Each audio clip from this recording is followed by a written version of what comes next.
education has always been able to provide something special. We give a good education in the subjects, reading, writing, and arithmetic, but Holy Infant School is a very special school, and a lot of that has to do with the spirit that the sisters instilled in that school, and it's just, I have found it just to be a wonderful place to be, and wonderful people to work with. They were just great people, on top of being very faithful individuals and people who were very committed to Holy Infant and to the church. And it was really a neat thing for me to experience them, and it was also an inspiring thing for me, because the way they dedicated their lives to educating the kids and dedicated their lives to the church at large, and being willing to go far away from home to do what they do. Pretty inspiring, pretty neat. So they also are funny. So. Our Irish heritage plays a big part. You know, being trained as a teacher back in Ireland, that's how you came to the States. We weren't trained in the early days as American teachers, if we want to use that term. So naturally you bring a lot of the methods and a lot of the beliefs with you, just from your heritage point of view. And then, of course, from a religious point of view, you're very anxious to make sure the children know Jesus, love Jesus, and have a relationship with him. And I think here, with the sisters present, we definitely have a sense of the larger church. We have this idea that the sisters have come from Ireland to help us, to serve us, to spread that good news, something that we've been doing in our church for 2,000 years, and we're the recipients of it here. And with that comes that idea of sacrifice, that idea of just what is the consequence of the love that you have for Christ, is that you will go around the world, you will leave your family to come and to be a service and to bring that love. The standards that they set, and I guess because maybe I'm a little bit of the old school also, how things happen here and how structured and how much Sister Rosario puts into it, and how much we all live up to what's expected of us.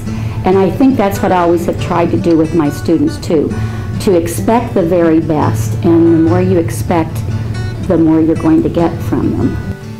Part of the gift of the Sisters of Mercy is that you could tell that they knew that their lives were not all about them.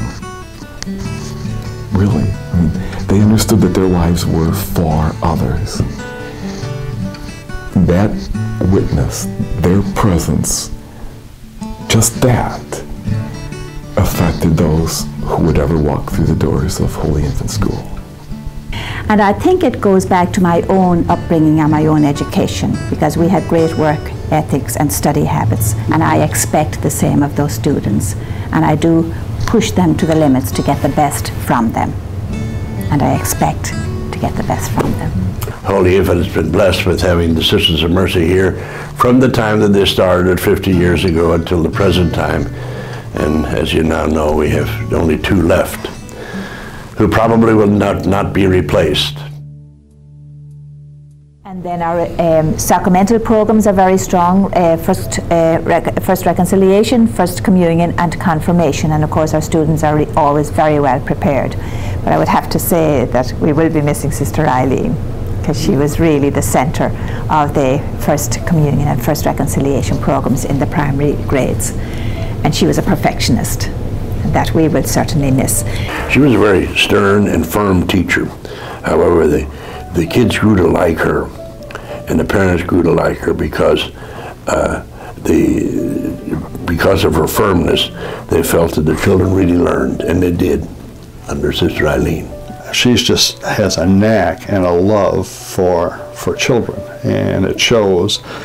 Sister Eileen was a character.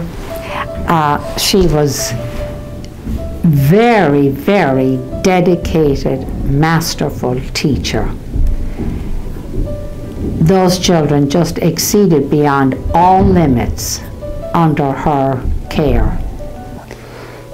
Sisters leaving our community now, I think, at least the teaching community. And we had a reception for our Sunday, and we prepared for that. I asked people to prepare food for about 300 people, because I figured that's what we would have at the reception. And I think there were over 1,000 people who showed up to say thanks to Sister, and that just kind of shows the love with which she was treated, and that she has engendered in this community. One of the things that I've noticed about the Sister students is, really the students of Holy Infant, is they have no fears of public speaking or public reading or anything of that nature. And that goes back, I think, to the second grade, when Sister teaches them to read from for their liturgies. And the kids just kind of scream into that microphone.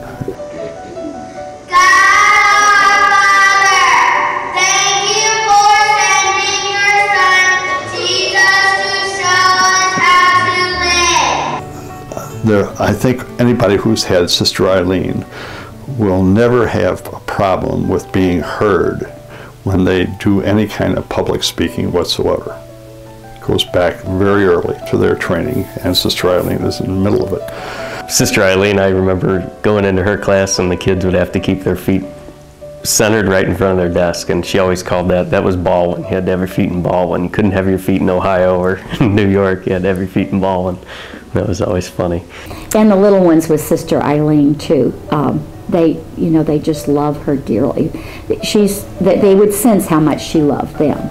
I mean, she was firm, and she was tough. She was tough sometimes, and there were times when I thought, I don't know if I could learn what she's trying to. I just remember a couple of years ago, those little second graders were learning the states and the capitals, and I think, oh my gosh, But again, it goes back to what you can expect. You hold up those standards, and they won't let you down. And they knew deep down how much she loved them, so they didn't want to let her down.